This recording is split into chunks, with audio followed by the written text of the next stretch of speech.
देखिएगा एक्सरसाइज 10.1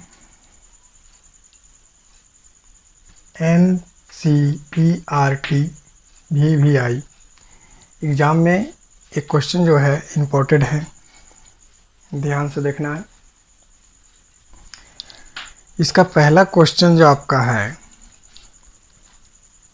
वो है, देखिए बोर्ड पे सामने, कि एक वृत्त की कितनी स्पर्श रेखाएं हो सकती है। पहला क्वेश्चन आपका है कि एक वृत्त की कितनी स्पर्श रेखाएं हो सकती है। तो एक वृत्त के कितनी स्पर्श रेखाएं हो सकती है, इसके लिए सबसे पहले हम क्या करेंगे, एक वृत्त पहले बनाएंगे। ठीक है,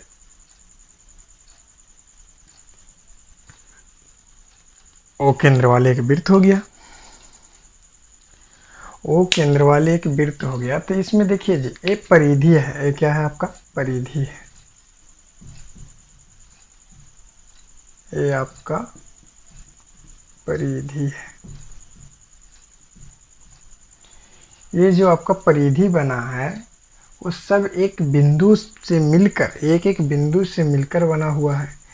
इसका हमको, मेरे कहने का मतलब है कि आपके परिधि पर बहुत सारे बिंदुएं हैं, बहुत सारे क्या हैं, बिंदुएं हैं।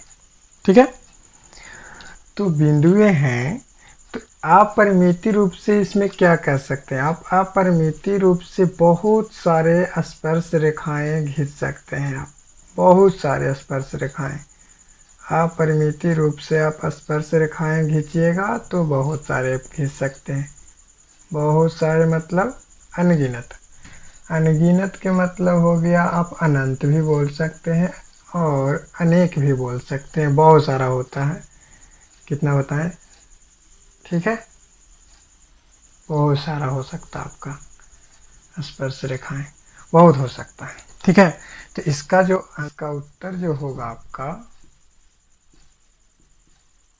वो होगा क्या, अपरिमित,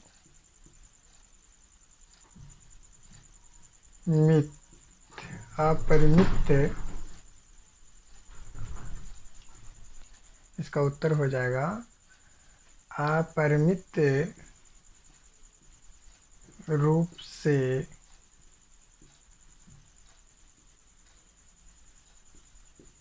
अनेक, क्या हो जाएगा, अनेक हो जाएगा। ठीक है, अब देखते हैं दूसरा क्या है।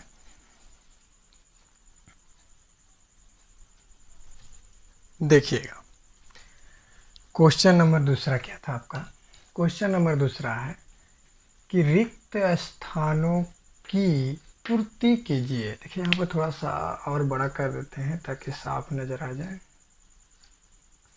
रिक्त स्थानों की पूर्ति कीजिए।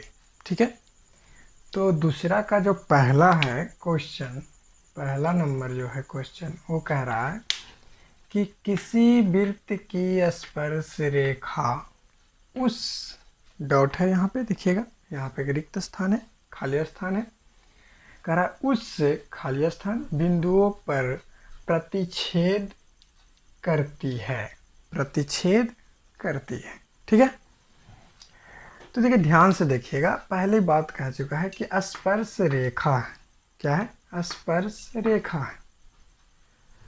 कह रहा है कि किसी वृत्त की स्पर्श रेखा उस, डॉट है, बिंदुओं पर प्रतिच्छेद करता है। तो देखिए हम यहाँ पर ऐसे करते हैं, सबसे पहले हम एक सर्कल बना लेते हैं। ठीक है, सर्कल ये आपका है और इसका केंद्र दे देते हैं O है। ठीक है, मैं एक स्पर्श रेखा खींचता हूँ, कोई साइड भी खींच सकते हैं आप। ठीक है, यहाँ पे देखिए, और हमने पहले ही बता चुके हैं और लिखा भी चुके हैं कि स्पर्श रेखा जो होता है, ठीक है, स्पर्श रेखा जो होता है आपको वृत्त के एक ही बिंदु पर, एक ही बिंदु पर कितने बिंदु पर? एक ही बिंदु पर, एक ही बिंदु पर क्या करता है? स्पर्श करता है।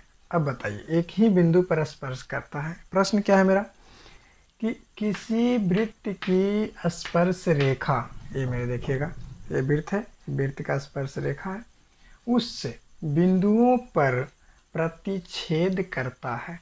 तो कितने बिंदुओं पर प्रतिच्छेद करता है? सिर्फ एक बिंदु पर, क्योंकि पहले ही हम बोल चुके हैं कि जो वृत्त पर स्पर्श रेखा खींचते हैं तो वृत्त की एक ही बिंदु पर और जो स्पर्श रेखा है वो स्पर्श कर पाता है। ठीक है, तो इसीलिए यहाँ पर जो भर आएगा कितने बिंदु हो जाएगा? आपका एक बिंदु हो जाएगा। ठीक है, यानी आंसर आपका आ जाएगा एक। ठीक है, अब देखते हैं इसका नेक्स्ट क्वेश्चन क्या है। देखिएगा, आपका दूसरा क्वेश्चन है कि वृत्त को दो बिंदुओं पर, ठीक है, वृत्त को दो बिंदुओं पर, कितने बिंदुओं पर? दो बिंदुओं पर प्रतिच्छेद करने वाले रेखा को डॉट डॉट डॉट कहते हैं। यानी कि जो वृत्त है, वृत्त के दो बिंदु पर प्रतिच्छेद करता है। तो दो बिंदु पर जो प्रतिच्छेद कर रहा है उस रेखा को हम क्या कहेंगे? वही चीज़ यहाँ पे भरना है। तो देखिएगा जी, यहाँ पर हमने एक वृत्त बनाया, ठीक है, एक वृत्त बनाया, वो केंद्र वाले एक वृत्त बना लिया। अब कह रहा है, देखिए जी, वृत्त को दो बिंदुओं पर प्रतिच्छेद करता है। कई बिंदु पर? दो बिंदु पर। देखिए, इसने एक हम लाइन लिया,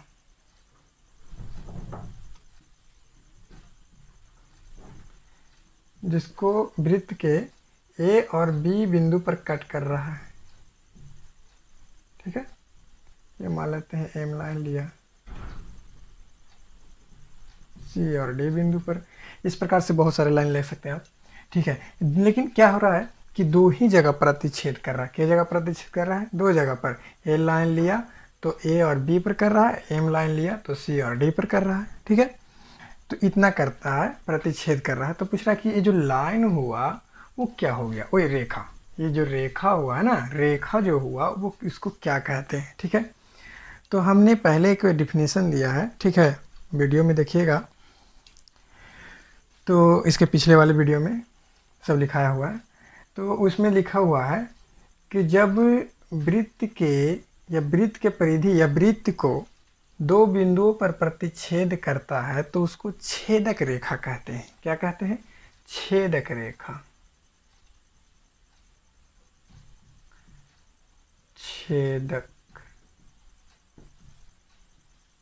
छेदक रेखा कहते हैं। तो कहता है रेखा को क्या कहते हैं? छेदक कहते हैं। ठीक है, ये ध्यान दीजिएगा, छेदक रेखा कहते हैं। पिछला वीडियो देखिएगा, सब समझ में आ जाएगा, पूरा थ्योरी दिया हुआ है। नेक्स्ट क्वेश्चन देखते हैं। नेक्स्ट क्वेश्चन क्या है इसका? देखिएगा अगला क्वेश्चन क्या है। देखिएगा दूसरा का जो तीसरा है, ध्यान दीजिएगा। कह रहा एक वृत्त की समानांतर स्पर्श रेखाएं हो सकती है। तो देखिएगा, एक वृत्त की समानांतर स्पर्श रेखाएं हो सकती है तो वो कितना होता है? दो होता है। कैसे होता है? ध्यान दीजिएगा। जैसे एक वृत्त लेते हैं,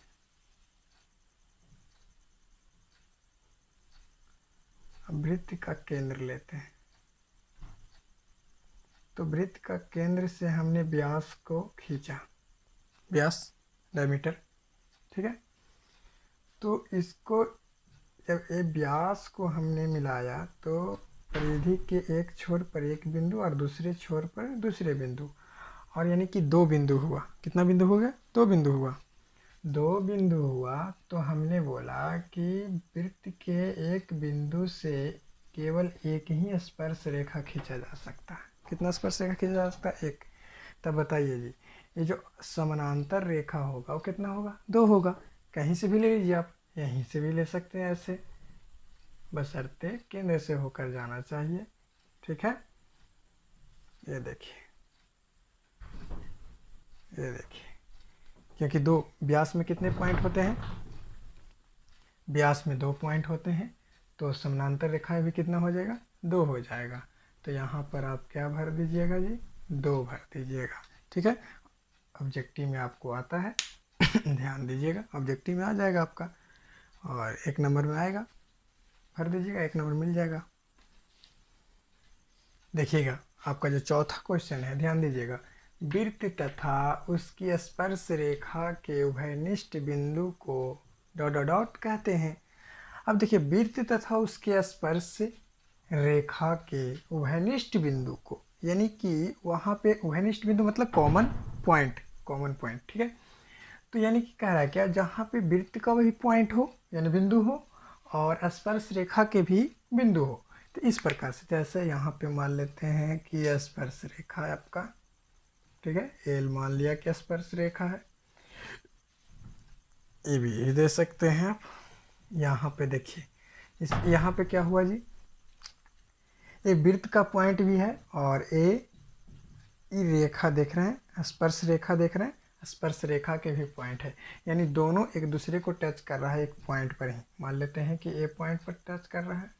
ठीक है, तो इस प्रकार से तो सोचिए दोनों का है, तो इसको हम क्या कहते हैं, देखिए ये दोनों का है। ठीक है, तो ये दोनों का है तो इसको हम कहेंगे क्या, इसको कहेंगे स्पर्श कर रहा है ना, तो स्पर्श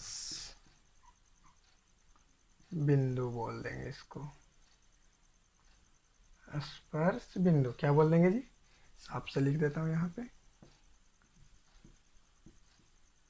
स्पर्श बिंदु बोल देंगे। ठीक है, यानी कि जहाँ पे स्पर्श रेखा और वृत्त दोनों एक ही बिंदु पे, एक ही पॉइंट पे टच करता है या स्पर्श करता है, उस पॉइंट को हम क्या कहते हैं, स्पर्श बिंदु कहते हैं, यानी कि कॉमन पॉइंट कहते हैं। ठीक है, तो देखते हैं नेक्स्ट क्वेश्चन क्या है।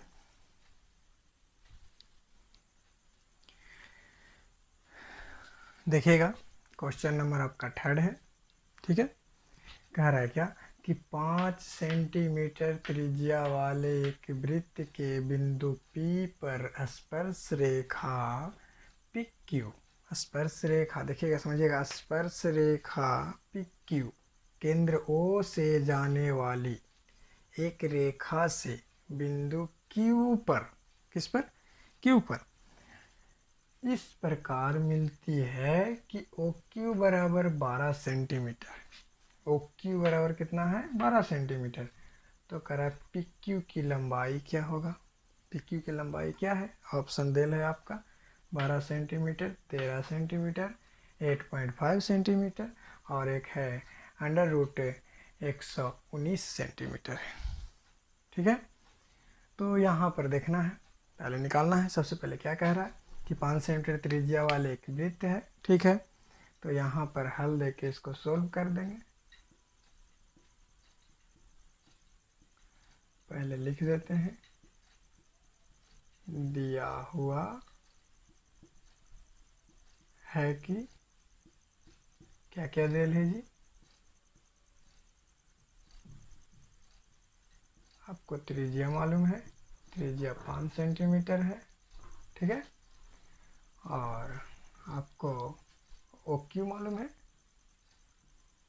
OQ आपको 12 सेंटीमीटर है, और आपका निकालना क्या है जी, निकालना आपको है PQ।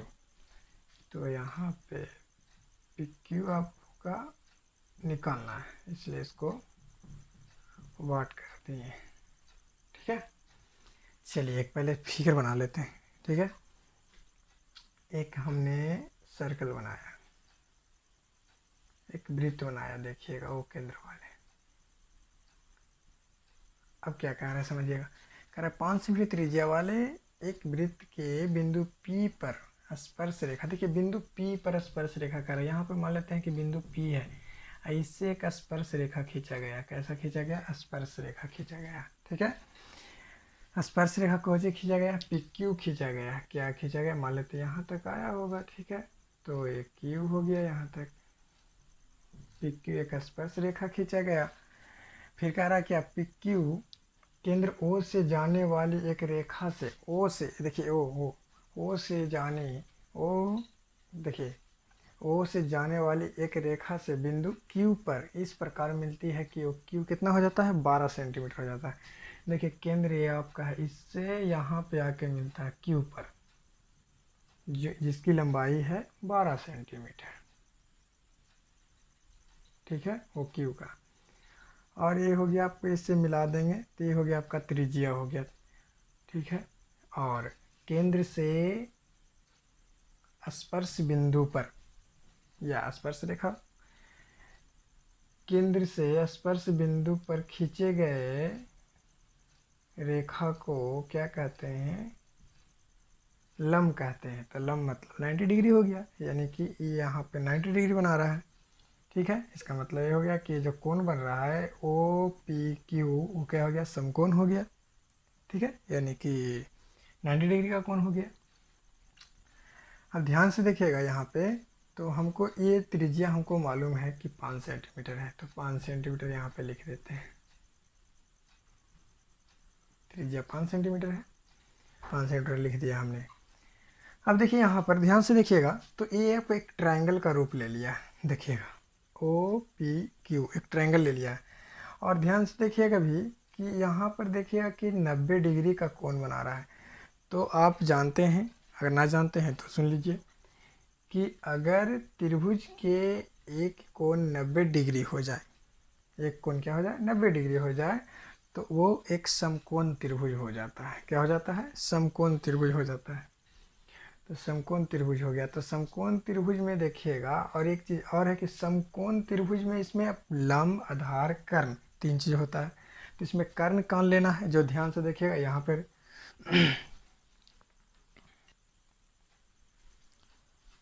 देखिएगा, क्या ध्यान से देखना है कि कर्ण कौन लेना है। तो कर्ण इसमें आप 90 डिग्री के सामने वाले भुजा को या साइड को, 90 डिग्री के सामने वाले भुजा को या साइड को क्या कहते हैं, कर्ण कहते हैं। क्या कहते हैं, कर्ण कहते हैं। देखिए 90 डिग्री के सामने भुजा है, ये आपका जो हो गया वो हो गया कर्ण हो गया। क्या हो गया, कर्ण हो गया। ठीक है, और ये लंब हो गया, तो बच गया क्या जी, आधार बच गया। तो यहाँ पे समकोण त्रिभुज बन ही रहा है, तो यहाँ पे जो फार्मूला यूज करेंगे वो कर देंगे क्या, पाइथागोरस लगा देंगे। क्या लगा देंगे, पाइथागोरस लगा देंगे। ठीक है, तो यहाँ पर आप लिख दीजिएगा, पहले ऐसे लिख लीजिएगा कि त्रिभुज ओ पी क्यू में, तो ओ पी क्यू में क्या हो जाएगा, तो यहाँ पर लगा देंगे पाइथागोरस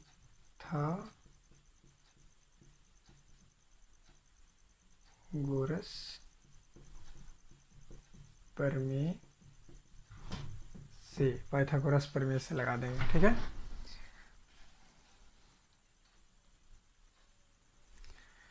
पाइथागोरस प्रमेय देखिएगा, पाइथागोरस प्रमेय क्या कहता है कि कर्ण स्क्वायर बराबर लंब स्क्वायर जोड़ आधार स्क्वायर। तो यहाँ पर कर्ण का जो कर्ण है वो हो गया आपका ओ क्यू हो गया, यानी कि ओ क्यू का स्क्वायर, ओ क्यू का स्क्वायर बराबर ओ पी का स्क्वायर, ओ पी का स्क्वायर प्लस पी क्यू का स्क्वायर, पी क्यू का स्क्वायर। अब जिसका जिसका वैल्यू आप देख रहे हैं उसका उसका बैठाइए यहाँ पे। देखिए तो ओ क्यू क्या है, ओ क्यू है। ठीक है, हम यहाँ पे कर देते हैं, ध्यान दीजिएगा। तो ओ क्यू, तो ओ क्यू आपका कितना है, ओ क्यू जो आपका है वो है आपका 12 है। यहाँ पे देखिएगा, याद देना जरूरी है जी। तो यहाँ पे हो जाएगा 12 का स्क्वायर, बराबर में देखिएगा ओ पी है, ओ पी है 5, 5 का स्क्वायर प्लस क्या है जी, पी क्यू है। तो पी क्यू में नहीं मालूम है, तो पी क्यू का P Q square, P Q नहीं मालूम है तो पी क्यू के पी क्यू स्क्वायर रहने देंगे। ठीक है, यहाँ पर देखिएगा 12 का स्क्वायर कीजिएगा आप। ठीक है, याद देना ना भूलिएगा, 12 का स्क्वायर करिएगा तो 12 है 44, यानी कि 144 हो जाएगा। आप 5 का स्क्वायर कीजिएगा तो 25, यानी कि आपका 25 हो जाएगा। ठीक है, और यहाँ पे ये हमको वैल्यू निकालना है, तो पी क्यू स्क्वायर का पी क्यू स्क्वायर रह जाएगा। और यहाँ पे ध्यान दीजिएगा थोड़ा सा, ये तो 144 है जी, इधर प्लस में तो इधर जाके देखिएगा क्या हो जाएगा, बराबर के इधर प्लस में तो इधर जाएगा तो माइनस में हो जाएगा। तो 144 में आपका घट रहा है 25, इधर बच गया आपका क्या जी, PQ² बच गया। तो यहाँ पर ध्यान दीजिएगा 144 में 25 घट जाएगा तो घटाइए कितना हो जाएगा आपका, तो ये जैसे ही घटाइएगा आपका हो जाएगा 119 हो जाएगा। ठीक है, यानी कि PQ² जो हुआ वो कितना हो गया, 119 का। हम एक दूसरे को इधर कर लेंगे। ठीक है, तो या करके PQ² बराबर क्या हो गया जी, 119 हो गया। और इधर स्क्वायर में है जी तो बराबर के इधर आएगा तो क्या हो जाएगा, रूट में हो जाएगा। तो इसीलिए आप कह सकते हैं कि PQ बराबर अंदर रूट हो जाएगा 119 हो जाएगा। ठीक है, फिर से बोल रहे हैं, यहाँ पे स्क्वायर है, ये साइड में स्क्वायर है तो बराबर के इधर आएगा तो ये रूट में हो जाएगा। तो देखिए रूट में हो गया। ठीक है, रूट में चढ़ गया, यानी कि PQ जो हो गया आपका कितना हो गया, 119 है। देखिए ऑप्शन नंबर आपका क्या हो गया, डी हो गया। ये आप समझ सकते हैं। ठीक है, ऑब्जेक्टिव बन गया आपका। देखिएगा, देखिएगा आपका, ठीक है, तो आपका चौथा क्वेश्चन जो है वो है कि एक वृत्त खींचिए और दो एक दिए गए रेखा के समानांतर दो ऐसे रेखाएं खींचिए कि उनमें से एक स्पर्श रेखा हो तथा दूसरा जो हो क्या हो, छेदक रेखा हो। ठीक है, दूसरा क्या हो, छेदक रेखा हो। तो देखिए सबसे पहले कह रहा है एक वृत्त खींचिए, हमने एक पहले वृत्त खींच लिया, एक वृत्त खींच लिया मैंने, वो केंद्र वाले एक वृत्त है। फिर कह दिया था क्या कि दो एक दिए गए रेखा के समानांतर एक रेखा हम खींच लेते हैं नीचे में। ठीक है, एक रेखा हमने खींच लिया नीचे में, इसका कुछ नाम भी दे सकते हैं। ठीक है, तो मान लेते हैं कि L रेखा है। कहाँ रेखा है, L रेखा है। ठीक है, तो L रेखा हमने खींच लिया। अब कह रहा था क्या, इसका ही समानांतर, इसके समानांतर एक क्या खींचना है, एक स्पर्श रेखा खींचना है और दूसरा में छेदक रेखा खींचना है। तो स्पर्श रेखा तो हमेशा बाहर ही होगा, तो ये हो गया जो मेरा क्या हो गया जी, स्पर्श रेखा हो गया। सॉरी, थोड़ा सा लाइन सीधा नहीं खींचा, ये हो गया आपका क्या जी, ये हो गया आपका स्पर्श रेखा हो गया। क्या हो गया आपका, स्पर्श रेखा। मान लेते हैं कि P बिंदु पर स्पर्श कर रहा है। ठीक है, तो ये आपका जो हो गया वो क्या हो गया, स्पर्श रेखा हो गया, स्पर्श रेखा। और दूसरा कह रहा था कि समानांतर ही खींचना। देखिए क्या कह रहा था कि दिए गए रेखा के समानांतर दो ऐसे रेखा खींचे कि उनमें से एक स्पर्श रेखा हो और दूसरा क्या हो, दूसरा छेदक रेखा हो। तो इसी को समानांतर एक और खींचना है। तो यहाँ पर देखिएगा इस प्रकार से एक रेखा और खींच दीजिएगा जो वृत्त को दो पॉइंट पर काट रहा है। देखिए काट रहा है, तो ये एक छेदक रेखा हो गया। मान लेते हैं कि A और B पॉइंट पर काट रहा है। ठीक है, तो ये आपका जो हो गया क्या हो गया, छेदक रेखा हो गया। ठीक है, छेदक रेखा हो गया। बस यही है आपका, 4 क्वेश्चन है। ठीक है, एक्सरसाइज 10.1 में NCERT बुक है और इसमें से आपका 10 क्लास जो इस पर बोर्ड के एग्ज़ाम देंगे